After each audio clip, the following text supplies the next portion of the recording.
ఈ విధంగా అయితే మనమైతే హ్యాండ్‌కి అయితే మార్కింగ్ వేసుకోవాలి. మళ్ళీ మనం ఇటుపక్క కూడా మార్కింగ్ వేసుకోవాలి. ఇప్పుడైతే మనం టేప్ తీసుకొని ఇక్కడైతే కొలత అనేది పెడుతున్నానండి. అక్కడ ఒక 2 ఇంచుల వరకు అయితే మార్క్ చేశాను. అక్కడ నుంచి మనమైతే చంక వరకు అయితే మార్కింగ్ ఇలా వేశాను. ఇలా వేసిన తర్వాత మనం వెంటనే మనకు హ్యాండ్ లూజ్ ఎంత కావాలో అక్కడ మార్కింగ్ వేసుకోవాలి. 6 ఇంచులు కావాలి. నేనైతే 6 ఇంచుల వరకు మార్క్ చేశాను. తర్వాత అక్కడి నుంచి చంకలోకి అయితే ఇలా ఒక మార్కింగ్ వేశాను. తర్వాత కుట్లలోకి వదిలాం కదండి, మనమైతే అక్కడ 1 ఇంచ్ అనేది మార్కింగ్ వేశాను. తర్వాత ఇక్కడ ఎంత ఉందో అక్కడ కూడా అంతే మార్క్ చేసుకోవాలంటే 2 ఇంచులు ఉంది. 2 ఇంచులకైతే మార్కింగ్ చేస్తున్నాను.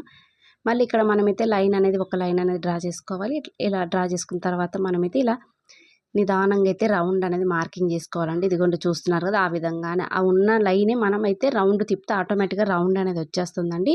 ఇప్పుడైతే కటింగ్ అనేది చేసేస్తున్నాను. ఈ విధంగా కటింగ్ అనేది చేసుకున్న తర్వాత అయితే మనమైతే హ్యాండ్ అనేది ఇలా వచ్చింది కదా, వెంటనే మనమైతే పైన ఘాటు పెట్టుకోవాలి. అలాగే చంకలో కూడా ఘాటు పెట్టుకోవాలి. తర్వాత కుట్లలో కుదిలం కదా, అక్కడ కూడా ఘాటు పెట్టుకోవాలి.